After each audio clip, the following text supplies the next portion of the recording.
దీనికి ప్రతీకారం ఉంటుంది అంటుంది.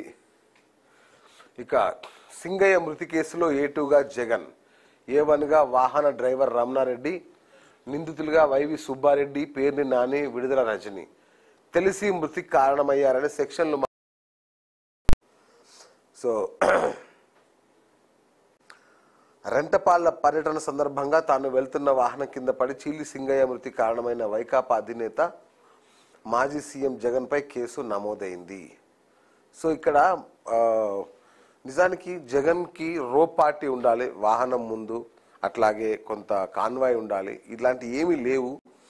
అయితే నా కారు కింద పడి చనిపోవడానికి కారణం, ఒక వ్యక్తి చనిపోయాడు అంటే దానికి కారణం ఏంటంటే ప్రభుత్వం భద్రతా ఏర్పాట్ల వైఫల్యం అనేది వైఎస్ఆర్ చెప్తున్న మాట.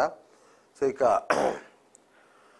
అయితే పోలీసులు ఏం చెప్తున్నారు, 11 వాహనాలకు మాత్రమే మేము పర్మిషన్ ఇస్తే ఆయన 50 వాహనాలతో వచ్చారు జగన్ అనేది వాళ్ళు చెప్తున్న మాట.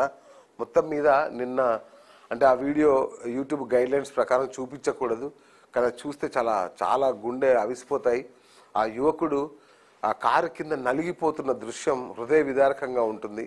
ఆ వృద్ధుడు చాలా బాధ అనిపించింది. ఏది ఏమైనా ఇది నిర్లక్ష్యం. ఈ నిర్లక్ష్యాన్ని మాత్రం ఎవరి నిర్లక్ష్యం అనేది మాత్రం ఇది ప్రభుత్వ నిర్లక్ష్యమా, ఆయనకు భద్రత కల్పించలేకపోవడం, లేదంటే అక్కడున్న కార్యకర్తల, ఇంకా ఏకంగా వైసీపీ ఏమంటుంది, వీళ్ళందరూ కూడా కావాలని వైఎస్ఆర్సీపీ టీడీపీ మనుషులు కావాలని మా కారు మీదకి ఎక్కి ఏదో విధ్వంసం చేయాలని ఒక కుట్ర చేస్తున్నారని కూడా వైసీపీ ఆరోపిస్తున్న పరిస్థితి. జగన్ వాహనం నడిపింది ఏఆర్ కానిస్టేబుల్. సో ఆయన గవర్నమెంట్ ఎంప్లాయీ నడుపుతున్నాడు ఆ కార్ని. మరి ప్రాణం పోతున్నా పట్టించుకోరా జగన్, తన వాహనం కింద అభిమాని నలిగిపోతున్నా స్పందించని వైకాపా అధినేత, నిర్దాక్షిణ్యంగా రోడ్డు పక్కన వదిలేసి వెళ్లిపోయిన పార్టీ నేతలు కార్యకర్తలు అని చెప్తున్నారు. నేడు సుపరిపాలనలో తొలి అడుగు, ఏడాది పాలనపై కూటమి ప్రభుత్వం ప్రత్యేక సమావేశం, రాజధాని అమరావతిలో నిర్వహణ, పెదవేగి ఆయిల్ ఫెడ్ మిల్లు ప్రైవేటీకరణ, ఆందోళనలో ఆయిల్ ఫామ్ రైతులు. పునరావాసానికి అడుగులు, త్వరలో పోలవరం నిర్వాసితులకు ప్యాకేజీ, తొలి దశలో 38,060 కుటుంబాలు తరలింపు, 2,300 కుటుంబాలకు 150 కోట్లు. పునరావాస కాలనీల కోసం టెండర్లు, భూమిని అప్పగించేందుకు భూమి ఇచ్చేందుకు 13,000 ఎకరాలు గుర్తింపు. సో పోలవరం ప్రాజెక్టు ఊపందుకుంది. కేంద్రంలో ఇప్పుడు ఏపీ సీఎం ఏది చెప్పినా ఏది చేసినా నడుస్తుంది, ఆయన హవా నడుస్తుంది. కాబట్టి ఇక బహుశా వాళ్ళు అనుకున్నట్టుగా 27 నాటికి పోలవరం పూర్తయిన ఆశ్చర్యం లేదు. మోడీ దయ చూపిస్తున్నాడు కాబట్టి ఆంధ్ర మీద. మరి తెలంగాణకు మాత్రం మోడీ ఎలాంటి దయ చూపించట్లేదు, ఎలాంటి ప్రాజెక్టులు కానీ ఎలాంటి నిధులు కానీ రాని పరిస్థితి. నిజంగా ఇది తెలంగాణ చేసుకున్న దురదృష్టంగానే భావించవచ్చు. ఇక ఆంధ్రజ్యోతి తెలంగాణ ఎడిషన్ చూసుకుంటే, బోధనాసుపత్రులకు కలెక్టర్ల వైద్యం, ప్రభుత్వ వైద్య కళాశాలలో అనుబంధ ఆసుపత్రుల అభివృద్ధి బాధ్యతలు అప్పగిస్తూ రాష్ట్ర సర్కారు నిర్ణయం.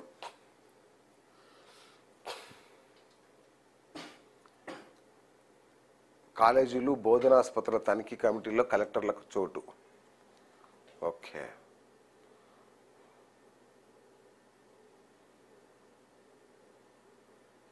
సో ఇక బోధన ఆసుపత్రులని కానీ ప్రభుత్వ వైద్య కళాశాలలు వాటి అనుబంధ ఆసుపత్రుల యొక్క వాళ్ళు కూడా వైద్యం చేస్తుంటారు కాబట్టి అక్కడ వైద్యం జరుగుతుంటుంది కాబట్టి అక్కడ ఉన్న సౌకర్యాలు ఎలా ఉన్నాయి అనే తనిఖీ బాధ్యతల్ని కలెక్టర్లకు అప్పగించింది ప్రభుత్వం. ఇది కొంత మంచి జరిగే అవకాశం ఉంది. ఇరాన్ అణు కేంద్రాలపై అమెరికా బాంబుల వర్షం, 2 వారాల గడువు ఇచ్చి 2 రోజుల్లోనే రంగంలోకి దిగిన అగ్రరాజ్యం. ఫోర్డో, ఇస్ఫహాన్, నటాంజ్ కేంద్రాలపై బంకర్ బ్లాస్టర్ బాంబులతో బీభత్సం. ఇదైతే ఒక పెద్ద కామెడీ నడుస్తుంది ఇక్కడ. నోబెల్ శాంతి బహుమతికి ట్రంప్ పేరుని పాక్ ప్రభుత్వం ప్రతిపాదించిన మర్నాడే ఇరాన్పై దాడి. ట్రంప్కి నోబెల్ శాంతి బహుమతి అంట, దాన్ని పాకిస్తాన్ ప్రతిపాదించిందంట. నెక్స్ట్ డేనే మళ్ళీ ఆయన ట్రంప్ సారు వెంటనే ఇరాన్ మీద దాడి చేశారు. సో నోబెల్ శాంతి బహుమతిని ఎంత అపహాస్యం చేస్తున్నారు చూడండి. దీన్ని పాకిస్తాన్ ఉగ్రవాదానికి పుట్టిల్లు లాంటి పాకిస్తాన్ నోబెల్ శాంతి బహుమతి గురించి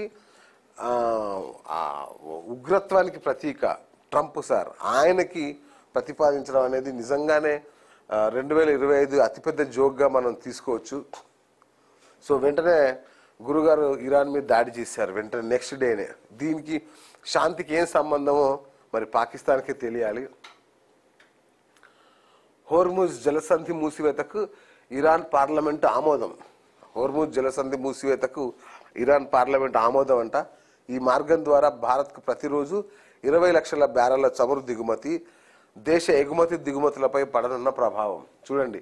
20 లక్షల బ్యారెళ్ల చమురు దిగుమతి అవుతుంది మనకి ఇక్కడ నుంచి ఈ జలసంధి ద్వారా, హోర్ముజ్ జలసంధి ద్వారా.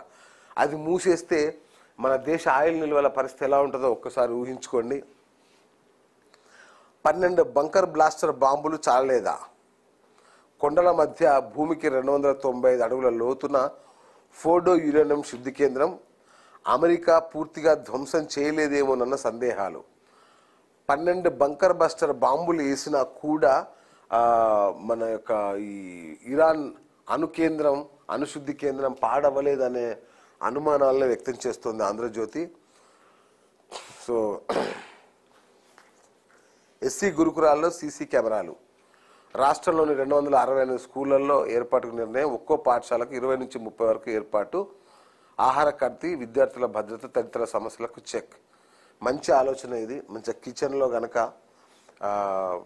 సీసీ కెమెరా ఉంటే నిజంగానే వాళ్ళు వాడే పదార్థాలు కానీ ఏం చేస్తున్నారు, అక్కడ శుభ్రత ఏంటి, ఏం చేస్తున్నారు అనే దాని మీద ఒక కన్నేసి ఉంచవచ్చు. మొత్తానికి ఈ ఛానళ్ళకు ఒక మంచి నిర్ణయం తీసుకున్నారు. ప్రయాణికుడి పుట్టలో 67 కొకైన్ క్యాప్సూల్స్, 11 కోట్ల విలువ వాటిది. ముంబైలో నిందితుడు పట్టివేట. ఈ కొకైన్ కోసం ఎన్ని మార్గాలు అనుసరిస్తున్నారు కొకైన్ తేవడానికి. ఐవరీ కోస్ట్ దేశానికి చెందిన వ్యక్తి, వాటి బరువు 1139 గ్రాములు, విలువ 11.5 కోట్లు. దారుణం. ఫోన్ ట్యాపింగ్ నిందితులంతా జైలుకే. కేసీఆర్ కేటీఆర్ల ప్రమేయంతోనే ఇది జరిగింది. ఫోన్లో ట్యాప్ అయిన వారి వివరాలు సిట్ వెల్లడించాలి. మంత్రివర్గంలో చర్చించాకే స్థానిక ఎన్నికలపై నిర్ణయం. నిజామాబాద్లో TPCC chief Mahesh Kumar Goud. Okay. Rentapalle పర్యటనలో జగన్ కారు టైర్ కింద నలిగిపోతున్న సింగయ్య. ఢీ కొట్టింది జగన్ కారే. సింగయ్య మృతి కేసులో ఏపీ మాజీ సీఎంను A2గా చేర్చిన పోలీసులు.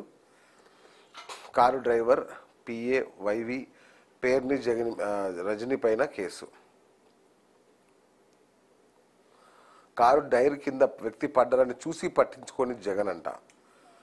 మరి దీన్ని ఎట్లా నిర్ధారించారు, చూసి కూడా పట్టించుకోలేదు అనేది ఒకసారి చూడాలి. వీడియో ఆధారంగా నిందితుల గుర్తింపు, న్యాయ సలహాతో కేసు.